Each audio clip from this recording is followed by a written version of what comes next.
Hello and welcome to DFS Coach Talk. It is Tuesday, June 22nd, 2021.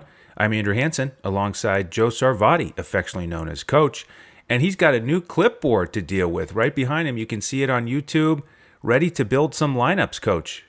You know what's amazing is this clipboard was just added yesterday because it was our first off day in 35 Years? NBA podcasts in a Months? row. Yeah, exactly. And so it was a Father's Day gift from Dawson, and he said, "Hey, you need a clipboard up. You guys give out the coach's clipboard. You got to have a clipboard to match up." You know what's amazing though is somehow Dirk was able to get the marker and draw up a little play up there for us. So, Excellent. we may have to utilize that in the playoffs. But no, it's good stuff. And it's weird coming off an off day yesterday. So it's great to get back in the saddle and look at a really competitive game too in this Clippers Phoenix series. Yeah, big night tonight. We've got the draft lottery at 8:30 Yes. Eastern. Then we'll have this tip at 9 Eastern. And a little strange that we have game 2 in the Western Conference Finals before we even get game 1 in the Eastern Conference Finals tomorrow. But Yeah. we'll chat about Milwaukee and Atlanta tomorrow. But for now, let's zero in on the Clippers and Suns. We've got game 2. Phoenix, man, what a start. Winning at home without Chris Paul. Of course, Kawhi was out for the Clippers, and he'll be out again. Chris Paul will be out again. So Right. kind of a shame that we don't get those two stars in here, but hey, it goes to show, Coach, that these teams need depth, and they wouldn't be in the Western Conference Finals if they didn't have that depth. There's no doubt. I mean, it is really a bizarre year. I mean, we know that, coming off the shortened time frame when they were in the bubble, there's been a lot more injuries and controversy with that. And then playing 10 less games than normal, trying to get all of this in and get back on schedule.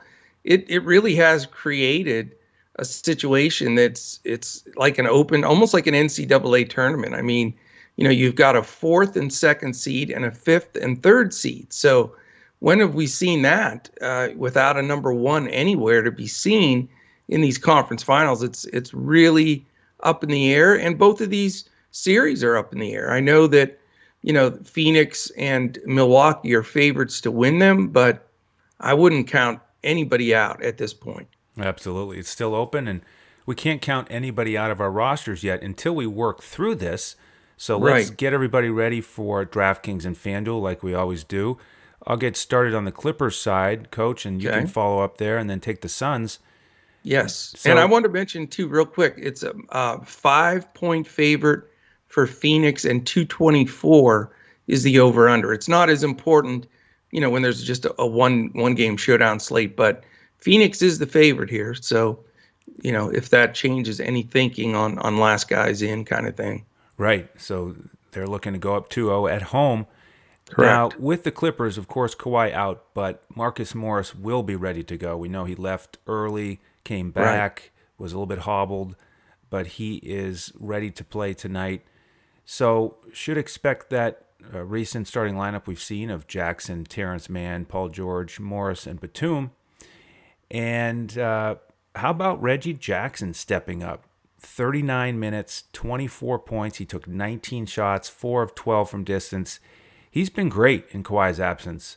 He So really has. Yeah. he's a key guy to look at. He's a great price for a guy who can get 19 shots. Paul George looked pretty good to me. He looked confident.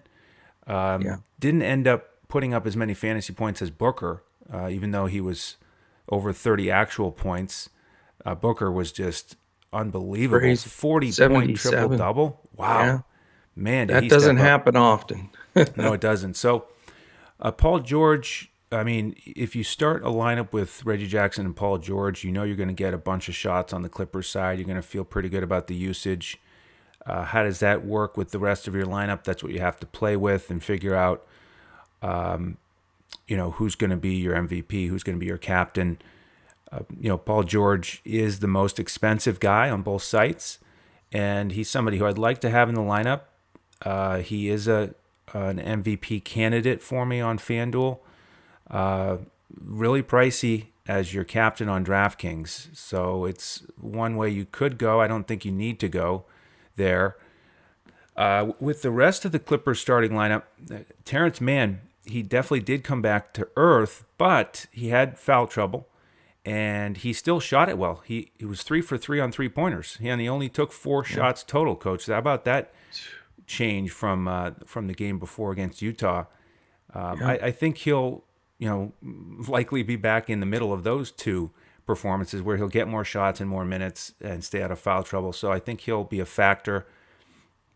Morris, with the injury designation, I'm not sure I'll get to him. At this point, I'd probably rather go to Batum, especially on DraftKings, where he's just barely more expensive. But on FanDuel, he's $13,000. A little bit steep for Batum there. With the Clippers bench, this was a big turning point here in Game 1. Rondo and Cousins made a major impact, and they talked about it on the broadcast how Ty Lue and company had decided before the series that one of the wrinkles would be that Cousins would get some action. They liked the matchup for him. He certainly did well against Saric, and he didn't mess around when he was out there, Coach, putting up 10 shots in 13 minutes. He also picked up 5 fouls. So he was involved in everything when he was on the floor, and he's really cheap again. And I think one of the key decisions in this slate will be, if you want to go to value here, do you go with Rondo or Cousins? They're almost the same price on both sites. They're both in play for me. I think they'll have a similar role again. Rondo had 22 minutes. Maybe he gets a little bit less if Mann stays out of foul trouble. But if you look at the matchups, I like the matchup for Rondo. I mean, Etuan Moore came off the bench for Phoenix and played 11 minutes. And then other than that, it was Cam Johnson, Craig, and Saric. They don't really have a guy on the bench to stop Rondo and prevent him from penetrating and creating shots as he loves to do. So with Rondo being so much cheaper than Pat Bev, $1,600 on DraftKings, $3,000 on FanDuel, Beverly kind of loses out for me, and looking at this bench, it will be Rondo or Cousins. So I'll definitely have a good amount of exposure here with the starting lineup and probably one of those bench guys. Very good. A couple of things here. I'd like to look over the game one and how it transpired, and how I believe the game script is possible here for game 2 and sort of throughout this entire series. A couple of things I think that the Clippers identified was they're not going to be able to play centerless basketball against this Phoenix unit. Phoenix, Ayton is an active scoring threat that can take you down on the offensive side in the paint. They haven't faced that in the playoffs. They had the Mavericks, who have no center. They played, Powell, Cauley-Stein. They don't have a center. So they had no concern about having to stop anything in the paint. And then in this last series, they exposed Gobert as well. Gobert doesn't score. They don't run plays for him. He's not really an offensive threat. He strictly, catches a few lobs or puts back some offensive rebounds. So they haven't played prototypical scoring threat center that's a big-bodied individual, and that's exactly what Ayton is. He's 7'1", and he's got a big wingspan, soft touch, went 10 for 14 from the field. And I think the reaction and the reason Ty Lue gave some of those minutes to Cousins is for that simple reason. They needed a wide body in there that could, at least bang up against Ayton and cause some trouble. And I think Zubats also, you saw an increase in his minutes up to 18, for that simple reason. So here's a couple of things, Andrew, that I'm looking at. I think the Batum factor lessens for me in this series. He's going to be a complete fade for me. Now, you're going to say, Coach, why? He's played 36 minutes and 47 seconds. Well, here, my thinking is this. I think now that Morris is healthy, and Batum grabbed those extra minutes because Morris got hurt more than anything, and, they weren't sure what his status was. Morris is already counted in. It's in the morning here, well before the game, so there's no question that he's ready to go. So I think they have to play bigger. You're going to see either Zubats or Cousins at center for maybe 2/3 of the game. Not that that makes either one of those guys playable for me, Andrew, because I see Zubats maybe at 18 to 20 minutes again, and probably Cousins 10 to 12 minutes again, which, one of the two will be on the floor, like I said, for a good chunk of the game in order to guard Ayton. So with that, the minutes lost that I see is going to come to Batum. So that puts me, let's look at the Clippers now with that in mind and that adjustment. I think Terrence Mann, only 4 shots, but like you said, he made 3 of them. He'll probably get 10 shots up. That's what I think. I think, he came off the huge game. We had, George and Jackson both hot at one stretch. But I think Mann gets his solid, 28 to 30 minutes. I think he's very playable. I think he will see not what he did 2 games ago, but I think he'll be more active than he was the last game. So he's highly in play. I think Morris is safe too. I really do. I know he was 3 for 11 and 0 for 5 and has had some very bad games in the playoffs. But if he is healthy, I don't think he's the worst play. I think you got to keep him in a consideration. And I expect him to play over 30 minutes. He only got 21 with the injury, so I think he'll be in there. Paul George and Reggie Jackson. Let's talk about those two for a second. They took 45 of the 88 shots that the Clippers took in this game. So those were the guys. 27 threes. You talk about chucking and ducking. I mean, that's a lot of threes to throw up there. But, they made 11 of them. They played decently. And Paul George is a great foul shooter. He got to the foul line. So I think, you got to start your Clippers builds probably with those 2 guys. I mean, I know George is super expensive, but he is rising to the occasion. And, a lot of people gave him so much grief from last year in the bubble and, hasn't really been clutch in stretches like that. But he's certainly playing with confidence. He's their go-to guy. I don't have a problem paying up for him. I really don't. And I'm a Reggie Jackson guy from way back when he was super cheap, even when he was coming off the bench back, in the middle of the season. He's just playing with uber confidence, man. I mean, taking the big shots, just playing outstanding. So I know they'll be chalky, but I think you start with George and Jackson. Where I'm going to get different, though, is I'm not going to go with, the majority of, I believe, people in the industry and plug in a Zubats or a Cousins or one of the super duper cheap guys, because I think, I think they got more run than they normally will. And I think that there's no way Cousins can have that type of 10 shots in that short of amount of time. I mean, that just was sort of fluky. I can see him getting 5 or 6 shots, but I don't think that's going to be enough to take anything down. So not going to go there. Pat Bev's going to be, spell Reggie. Not particularly want to go there either. And I don't think Rondo, we got to remember 2 games before this, he was inactive for a game. That's how, out of the rotation he was for a bit. Now, I get it. He played well. 7 assists in a super short amount of time and all that. And he is, I think he'll get in games, but 22 minutes, I mean, I just have a hard time believing he'll be able to repeat that.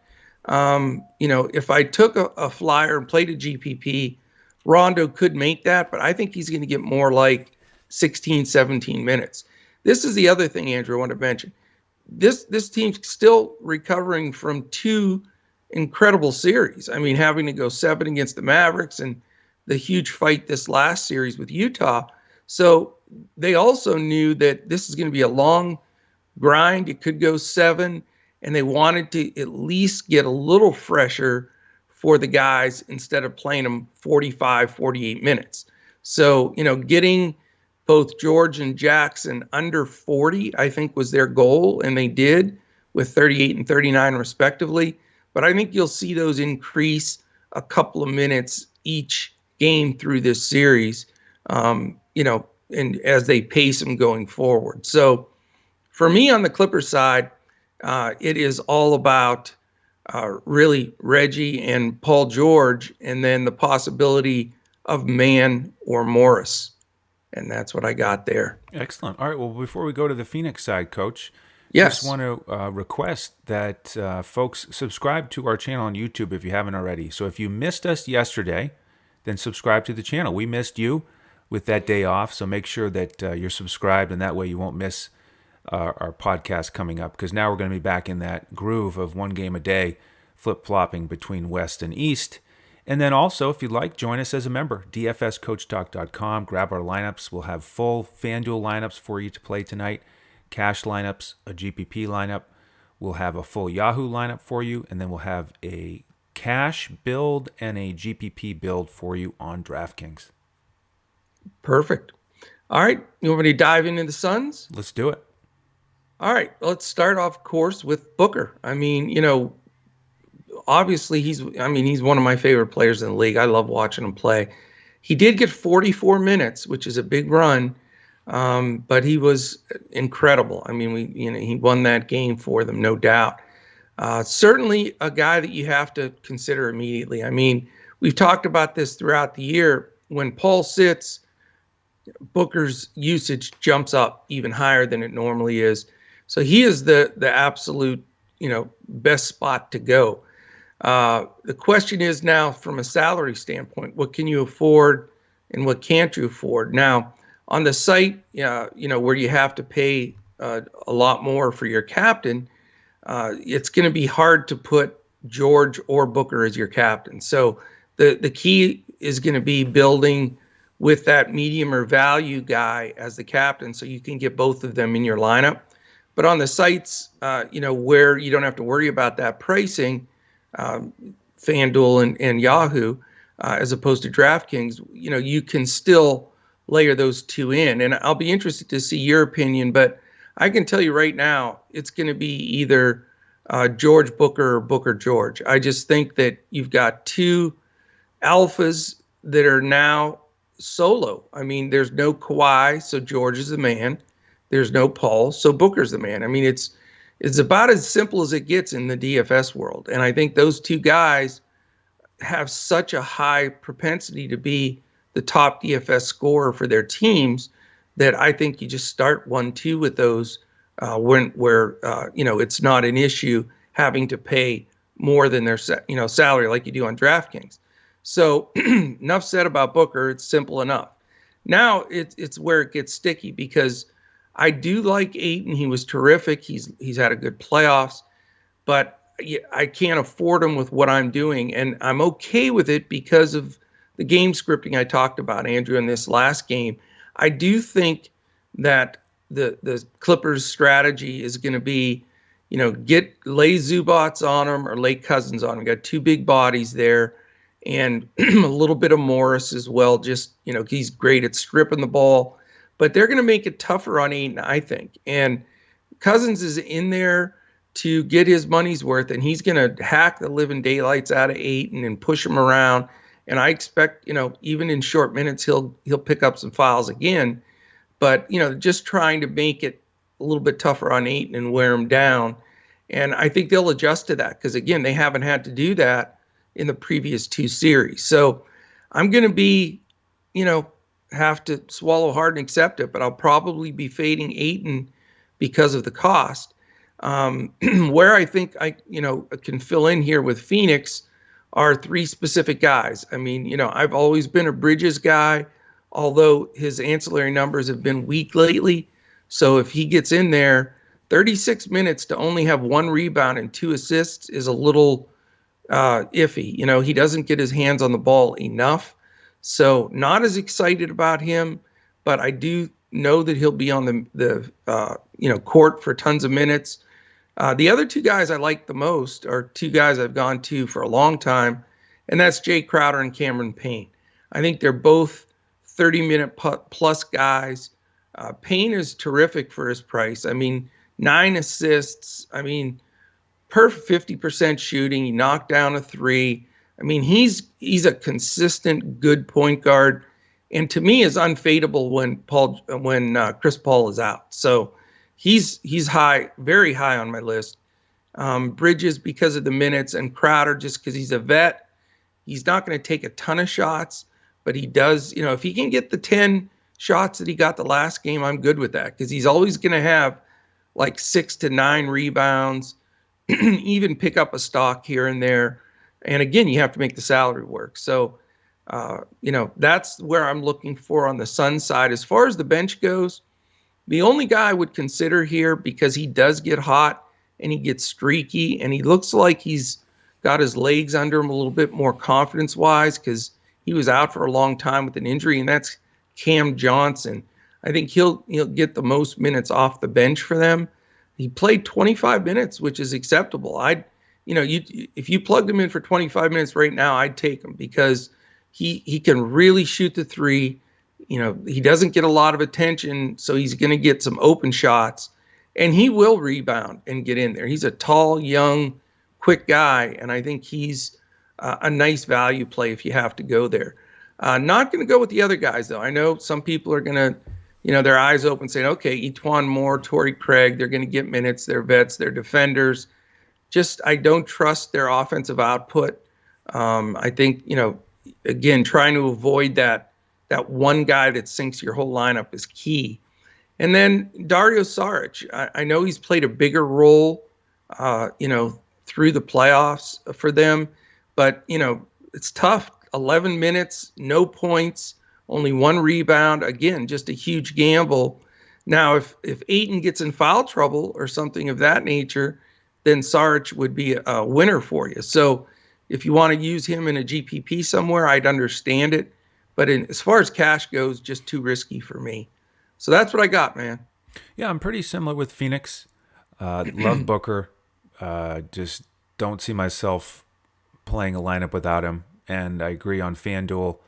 Paul George, Booker 1-2, or the reverse is how I'm looking to make my lineups. Cam Payne, I think he'll get a few more minutes. I think he'll definitely be in the 30s. He had foul trouble there in the first game. Right. And only 1 for 4 on threes. I think he could certainly do better than that, get more shots, be more involved. I think he'll have a higher fantasy output and be a real key. And he's one of those guys, you mentioned the mid-tier on DraftKings as a potential MVP captain. So you could look there. Ayton, I agree. He might, just miss out on my lineups, even though I think he'll do well again. And, he's kind of like Gobert in terms of his output, where he's usually in that 30 to 40 fantasy point range, but he usually doesn't give you 50 or 55. So in a game like this, where you have these other guys in a similar price range and even cheaper who can give you 30 to 35 fantasy points, Crowder, Batum, Morris, Bridges, you don't need to pay up for Ayton, and you can get by with fading him. But I wouldn't be shocked if he does even better, 40 fantasy points. But I don't think you have to have him. And if you're going to go with Booker and Paul George, it is tough to include him. So I also would be more likely to play Crowder or Bridges. Bridges did seem to really lose out a bit without Chris Paul, because Chris Paul, so many times he'll push it so hard in transition, and Bridges is so fast that he's already up the wing, ready to spot up for those threes, and that just didn't happen quite as much in this one. That's a great point. There's no question about it. With the Phoenix bench, Cam Johnson, he did step up, and I didn't project him for 24, 25 minutes. That was a bit of a surprise. He stepped up in a big way. I would think, if anything, that goes down a little bit. And because of his price, I mean, he's playable as a last guy in, but on DraftKings, he's $2,000 more than Craig. And, I agree that Cam Johnson is way more reliable offensively. But the problem is, because of his price, you can't get him in some of these builds, and you have to go down to somebody like Craig. And in that price range, I definitely like Craig over Saric or Etuan Moore. So he's in play for me as a last guy in. And then I am also not planning to play Sarge or Mr. Moore. Etwan Moore, though, he's funny. He's one of those guys that, like on a bigger slate, he'll just come out of nowhere, and Yeah. he'll be the key value play. And I mean, it's possible, but it would be a big surprise if he really smashes, because he hasn't been playing much No. for quite a while now. I was surprised he was in there when I said, "Who is that?" And I looked. Etwan Moore's in Yeah. there. Wow. Yeah, but yeah, that is a tough call there. I mean, you've got to find value somewhere, is what it comes down to. I mean, it's that simple. It's just, where do you plug that one value guy in? And how many times, Andrew, through these playoffs, it comes down to two things. And this is where we're at right now with these final four teams. And let me know if you agree. You either take stuff down in these showdowns by picking like a Booker last time that goes for 77.15 fantasy points, and he carries your squad, so your pay up was worth it. Or you put that campaign kind of mid to value guy in, and he gets enough done where when you stack up a couple of the other big name guys that finish it up. And then really there's a third piece is you just have to avoid that last guy in, the Thibault, the Saric, we could go on and on with that dead wood guy at the end of your lineup, and you'll have super throughout, and then you got a 6 from a guy, and you're dead. So, it's not easy right now. It's super competitive, but I think really, you approach it with those three angles, trying to make sure you have the captain. If it's going to be a blow-up game, like if George goes nuts, you got to have him there. If not, and you do have a campaign, that second, option, and he does well enough that you can still have Booker and George in there. Or the third thing, you put the right value guy in, whether it be Torrey Craig or Cam Johnson or whoever it is.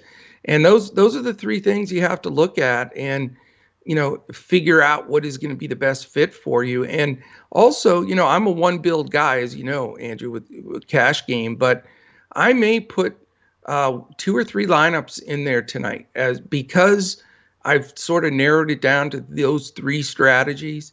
I'd like to put my best shot at those 3 and see how it pans out, just for a little different twist. Yeah, amen to all that. I think you nailed it, and that's why we talk it through each day, and it changes series to series with these different matchups, and it does also change game to game with these minor price adjustments. So that's what we're going to keep tracking on both sites for our members, and we do invite you to join us tonight. It's going to be a great night. Grab our lineups on both sites. DFSCoachTalk.com is where you sign up. You can try the 3-day pass for $10, or you can take our playoff package, 2 months, so you'll get past the NBA playoffs and continue to get our baseball and golf lineups. You get all of our lineups with any of the memberships that you choose. So if you sign up today, what we'll do is we'll invite you into our Discord with an email this afternoon and get you in there before lock. We give out the lineups about 20 minutes before tip. And we're going to be back again to do it tomorrow as we break down the Eastern Conference Finals. So thank you all for tuning in today. On behalf of the coach and the rest of the DFS Coach Talk team, we'll see you tomorrow as we look to crush it in DFS.